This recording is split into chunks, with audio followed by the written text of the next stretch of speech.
Olá, boa noite para você. Um vereador de Ipatinga resolveu devolver dinheiro para a Câmara Municipal. Pelo menos isso, né? Ele é um dos 14 investigados pelos gastos com viagens para cidades turísticas, com a desculpa de estarem fazendo um curso de capacitação. Os passeios só no ano passado custaram cerca de R$400 mil. Por incrível que pareça, o parlamentar que mais gastou foi o próprio presidente da casa. A polêmica sobre os gastos com viagens de vereadores da Câmara de Ipatinga se estendeu depois que nossa equipe procurou por eles na cidade. O Ministério Público já está investigando o caso. O site da Câmara foi invadido por hackers que deixaram uma mensagem de protesto. Nesta lista, os valores gastos por eles com viagens para cursos de capacitação entre os meses de março e dezembro de 2014. Nos destinos, litorais e cidades turísticas, os gastos somaram mais de R$400 mil com passagens aéreas e diárias. O então presidente da Câmara, o Erley Araújo, o lei do trânsito do PSD, foi o parlamentar que mais gastou com as viagens. O vereador Roberto Carlos Muniz também aparece na lista como um dos parlamentares que mais viajaram para se capacitar em outros estados. Por entender a repercussão negativa que foi dada a essa formação no final do ano, então nós decidimos devolver. Os vereadores alegam que a participação deles em cursos de capacitação é muito importante para o desempenho da função de ser vereador. E todo o processo funciona de acordo com o regimento interno da casa. A data é escolhida pela empresa que oferece o serviço. Os vereadores, então, escolhem o tema do curso que desejam fazer e entregam um requerimento ao presidente da casa, que é quem autoriza ou não as viagens. Já o Erley Araújo quer esperar as audiências e entende que o dinheiro foi gasto de acordo com as normas da casa. Um orçamento que é votado em uma lei orçamentária anteriormente e foi aprovado por todos os vereadores dessa casa, o orçamento de 2014, como foi feito o orçamento de 2013 e também foi aprovado o orçamento de 2015, onde está previsto no orçamento de 2015 também valores destinados a diárias. A empresa que presta o serviço é que escolhe a data. Que isso, gente? É claro que em dezembro, ainda mais no período entre o Natal e o Ano Novo, os pacotes são mais caros. E será que rolou o tal curso mesmo entre uma ceia e outra, tendo em vista aqueles cenários lindos? Sei não, viu? 2 meses de muita angústia. É assim que vive uma mulher da capital, sem notícias da filha desde o último dia de férias escolares da criança. A menina foi levada pelo pai, que é cigano. A família sequer sabe onde os dois possam estar. Mãe, eu te amo muito. Desculpa por tudo que eu faço. Prometo que vou melhorar. A carta foi uma das últimas escritas pela filha, Lavínia Kivieck, de 9 anos. Palavras que agora vêm acompanhadas de outro sentimento, a saudade. Qualquer coisa que eu vejo, eu lembro dela, né? Tem as coisinhas dela, tem o quartinho dela. Eu não durmo direito mais, eu sou efeito de calmante. Segundo a mãe, o ex-companheiro dela, Leonel Costa Kivieck, de 34 anos, fugiu com a filha. De lá pra cá, o único contato entre os dois foi por mensagens na internet. Recados ameaçadores. Em um deles, o homem, que é cigano, diz que vai desfigurar o rosto da ex-mulher. Neste outro, faz piada com a audiência marcada para decidir a guarda da garota. E aqui, ele afirma que vai fugir do país. Ele sempre foi agressivo comigo, sempre. A família dele mesmo já presenciou várias vezes ele me batendo, ele me agredindo. Cigano, eles não têm lei, né? Eles têm a lei deles, né? A lei deles é que funciona. A lei brasileira para eles não tem importância. Segundo Lorena e a família, a menina foi vista pela última vez no dia 31 de janeiro. O pai pegou a garota que estava na casa da tia em Lagoa Santa e desapareceu. Desde então, o rapaz não atende mais os telefonemas e até as mensagens que eram enviadas pela internet pararam de chegar. Até no momento de registrar a filha dele, quando ele não colocou o sobrenome da mãe, para mim já era um recado, já era uma mensagem velada, né? Essa menina me pertence. E toda vez o sofrimento da minha filha, né, e da minha neta. Então isso para mim tem sido muito difícil. E para mim foi uma tristeza muito grande a falta dela. Lorena registrou um boletim de ocorrência e fez um pedido de medida protetiva por causa das ameaças. Segundo o advogado dela, a guarda provisória pertence à mãe. O principal crime é a subtração de incapaz, que que é protegido pelo Estatuto da Criança e Adolescente, e a pena de reclusão de 2 a 5 anos. Eu prometi para você que eu não ia te abandonar. E eu não te abandonei, filha. Não te abandonei. Eles que tiraram você de mim. 2 homens foram presos na zona rural de Divinópolis, desmanchando veículos num galpão. O ferro velho estaria funcionando no local há pelo menos 3 meses. A dupla faz parte de uma quadrilha que agia no centro-oeste do estado e também na capital. Segundo a Polícia Civil, os suspeitos não são novos no mundo do crime. Marquito Teixeira Porto, de 35 anos, que já tem passagem por receptação, e Tiago Álvares Assis, de 32, foram presos em flagrante. Segundo a polícia, a dupla estava desmanchando um carro neste galpão de 300 metros quadrados na zona rural de Divinópolis. No local foram encontrados 3 veículos, 2 deles importados e outros 3 não identificados, já desmontados. Uma Fiorino, que seria usada para o transporte das peças, também foi apreendida. A suspeita é de que até 8 veículos eram desmanchados por semana no local. De acordo com as investigações, os carros eram furtados ou roubados na capital e no centro-oeste do estado e as peças revendidas em Divinópolis e cidades vizinhas. Este foi o 2º desmanche de veículos fechado pela Polícia Civil em menos de 1 ano naquela mesma região. A migração de indivíduos envolvidos com desmanche de veículos e a proliferação de ferro-velhos na região centro-oeste, há cerca de 15 dias, nós passamos a fazer levantamentos na região de Divinópolis e na região do centro-oeste do estado de Minas. E eles repassam essas peças aí no comércio ilegal, em ferro-velhos, e obtém lucros fáceis. As investigações continuam para identificar outros integrantes da quadrilha. Marquito e Tiago podem responder por receptação qualificada e adulteração de veículos.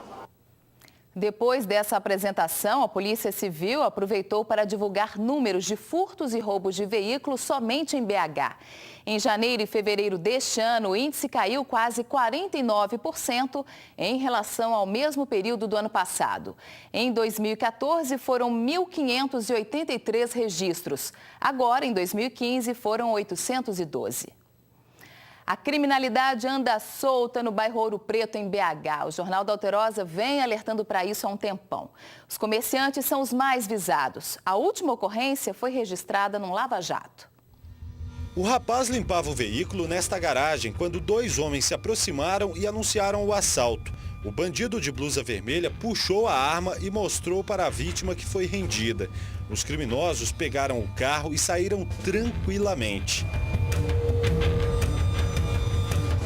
Não falaram alto, falaram num tom suave. Para mim, na hora que aproximou, era um cliente normal, era um outro cliente que estava chegando. O veículo estava parado neste estacionamento de um salão de beleza, onde também funciona o Lava Jato. O estabelecimento fica na principal rua de comércio do bairro Ouro Preto. O roubo aconteceu no último sábado, mas só agora as imagens foram divulgadas. Os suspeitos ainda não foram presos. Já o carro foi localizado batido nesta segunda-feira no bairro São Paulo.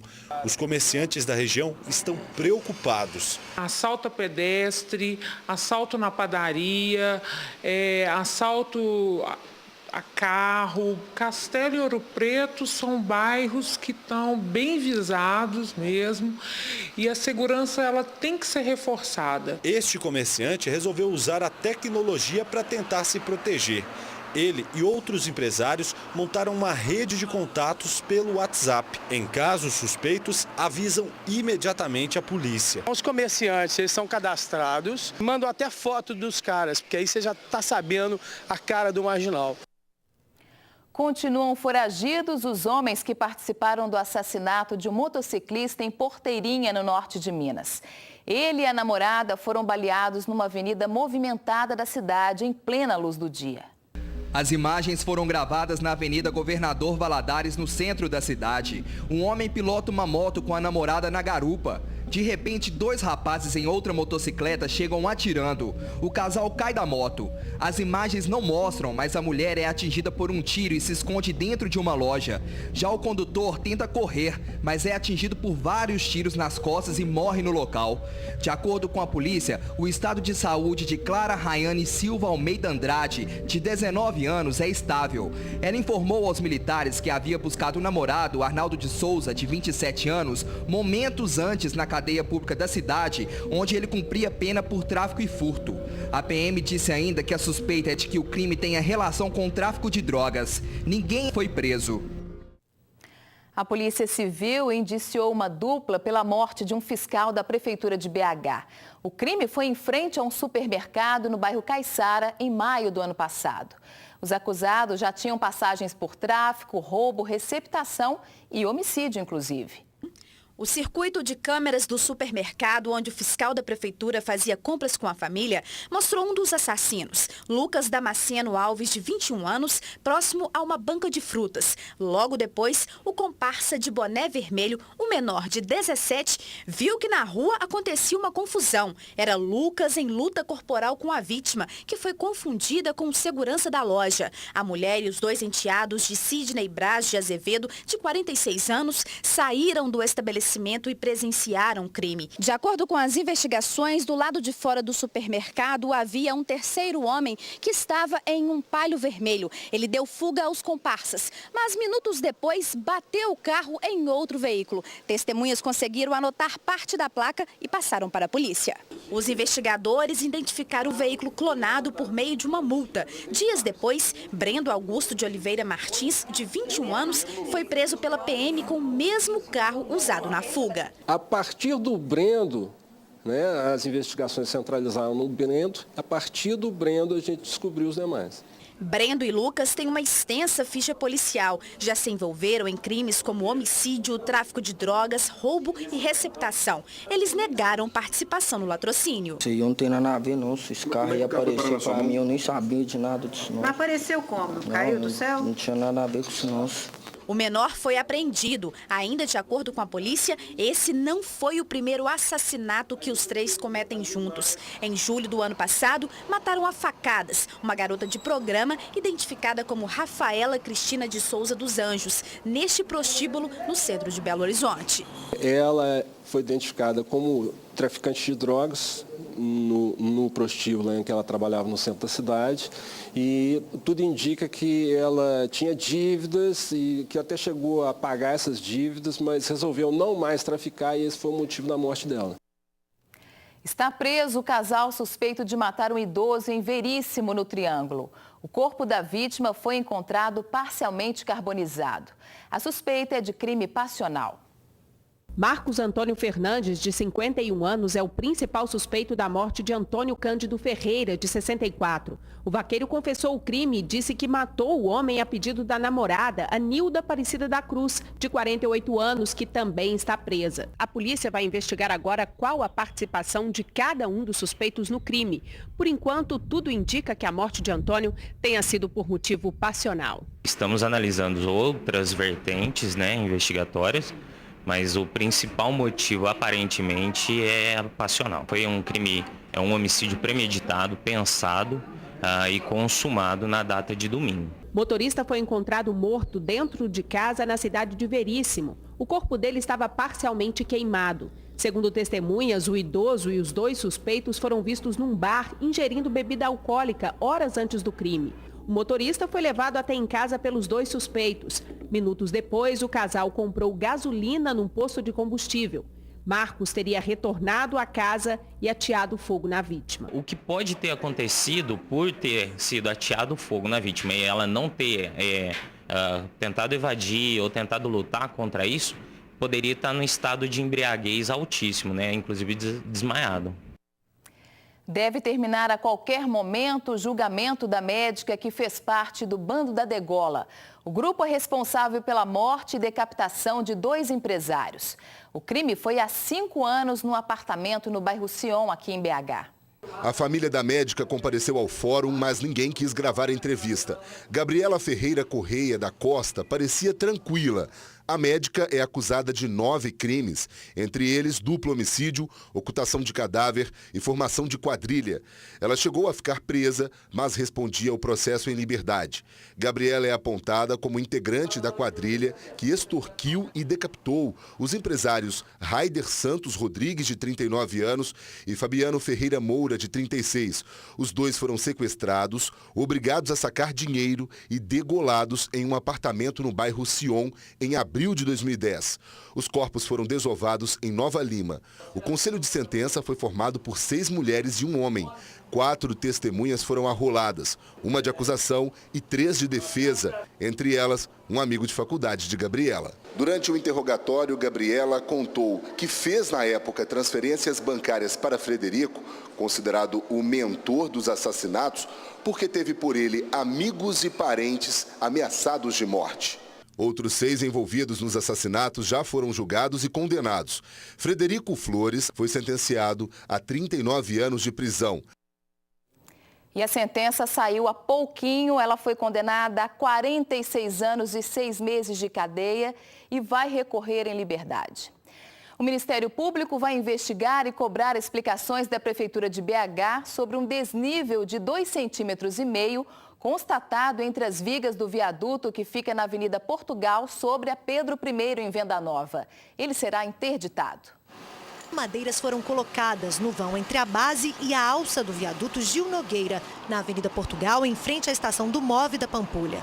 Funcionários da Covan, empresa responsável pela obra, chegaram cedo e começaram os trabalhos no elevado. Um andaime foi colocado e algumas máquinas já estavam funcionando. A constatação do desnível no viaduto provocou apreensão em pedestres e motoristas. Passar aqui de carro não passo mais. Eu não sabia não, mas agora eu já fiquei um pouquinho apreensivo, né? Coloca em risco a nossa vida, a gente perde a segurança, né? Este engenheiro explica que o desnível é um erro na execução do projeto. Essas estruturas de transição provavelmente foram colocadas fora das vigas, na parte de baixo do viaduto, o que gerou momentos indesejáveis no tabuleiro. O Corpo de Bombeiros esteve no local e descartou o risco de queda. No viaduto não há nenhum risco iminente de queda. Ainda de acordo com os bombeiros, ele não precisa ser interditado e só será fechado na sexta-feira para reparação. As pessoas que estão trabalhando ali na obra estão apenas colocando algumas escoras de madeira já para preparar essa operação que vai ser realizada na sexta-feira à noite. O dia foi escolhido justamente por ser um feriado, vai ser realizado um período noturno, que vai ter uma movimentação reduzida e vai ser uma operação preventiva. O promotor Eduardo Nepomuceno, da Promotoria de Justiça de Defesa do Patrimônio Público, disse que vai pedir também um parecer sobre a obra a um perito do Conselho Regional de Engenharia e Agronomia, o CREA. Depois de pronto, o material será reunido a um inquérito que apura irregularidades nas obras do BRT, já em andamento. A Defesa Civil reforçou que não existe nenhum risco no viaduto. A previsão é de que a intervenção seja feita entre meia-noite de sexta-feira e meia-noite de domingo, dia 5 de abril. Todas as informações sobre os desvios e as alterações nos itinerários dos coletivos você encontra na nossa página alterosa.com.br/J2.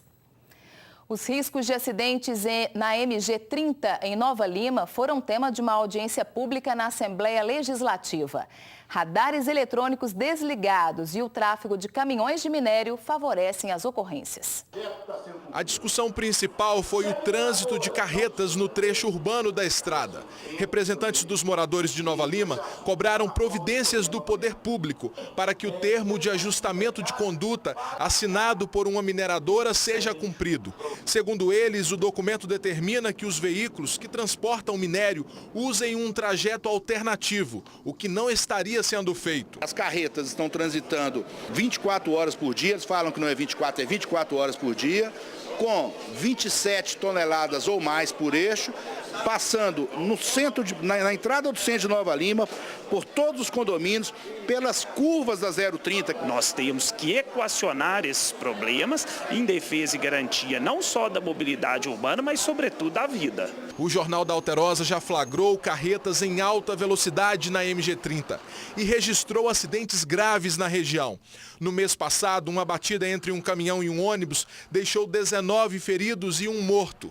Quem participou da audiência pediu intervenções emergenciais para diminuir os riscos. O diretor do DR informou que não há como proibir o trânsito de carretas. O que pode ser feito é intensificar a fiscalização quanto ao excesso de carga. Ele disse que algumas medidas vão ser adotadas a partir da próxima semana. Nós vamos construir de imediato quebra-molas, fechar 2 trevos que não dão segurança quem sai dos condomínios e estamos estudando a construção de trevos, que a pessoa sai dali da curva, vai na frente e volta o trevo para voltar para 6 pistas em Belo Horizonte. Os radares estão dependendo de um processo licitatório.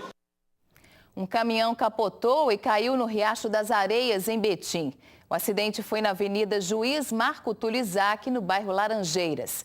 O motorista do veículo, carregado com mantimentos e material de higiene, foi socorrido pela equipe do SAMU. A vítima fraturou o fêmur. Segundo o filho dela, o homem perdeu o controle da direção antes de cair no riacho. Ele continua internado no Hospital Municipal de Betim. O trânsito no local precisou ser interditado nos 2 sentidos. Apenas meia pista está liberada. Quem nos mandou o vídeo foi a telespectadora Fernanda Silveira. Faça como ela, envie seu flagrante ou sua denúncia para o WhatsApp do Jornal da Alterosa. O número é esse aqui que aparece na tela, 8814-1360, código 31. Uma moradora de Juiz de Fora está em apuros. A casa dela foi tomada pela lama durante um temporal. A destruição foi grande, viu? O problema teria sido causado por uma galeria entupida. A água da chuva toma conta do terreno. Nas imagens é possível perceber a força da enxurrada. O vídeo foi registrado pela dona Maria. A água que veio do terreno vizinho invadiu a casa dela e o prejuízo foi grande. Essa vez ela veio muito com a pressão, quebrou o muro, que eu fiz com sacrifício, né? Estragou a casa, o sofá, amassou minha máquina novinha ali, sabe? Que passou muita quantidade de água.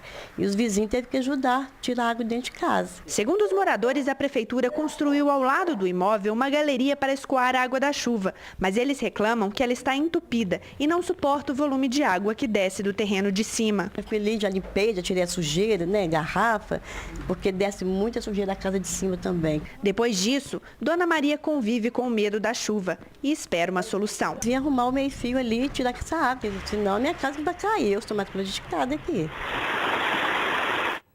A Secretaria de Obras de Juiz de Fora informou que vai enviar uma equipe ao local para fazer uma vistoria. A gente volta já já. Estamos de volta para falar da segurança no campus da UFMG na Pampulha. O assunto está sendo muito discutido e criticado, principalmente depois da reportagem exclusiva do Jornal da Alterosa sobre o tráfico de drogas na Faculdade de Filosofia e Ciências Humanas. O que piora ainda mais a situação é o corte de vigilantes terceirizados. Foram 84 demitidos por causa da falta de repasses financeiros pelo governo federal. Estudantes e funcionários dizem que estão abandonados à própria sorte. Entrada e saída sem controle. Do lado de fora do prédio da Fafis, ninguém fazendo a vigia. A segurança deve ser reforçada porque geralmente à noite temos muito problema com algumas pessoas que vêm aqui e roubam as pessoas. A gente tem que fazer algumas matérias no noturno, a gente não faz com receio de ter algum problema. De acordo com o Sindicato dos Vigilantes de Minas, dos 280 homens responsáveis pela segurança do campus, 84 foram demitidos. Um corte de 30% no quadro de funcionários. Nesta guarita, por exemplo, cadeira vazia. Restaram 196 profissionais para monitorar todo o espaço. A justificativa é a redução da verba repassada pelo governo federal. A reitoria anunciou, por meio de nota, que novas medidas para garantir a tranquilidade já foram adotadas desde a última sexta-feira. Mas este segurança, que não será identificado, disse que não recebeu nenhuma nova orientação.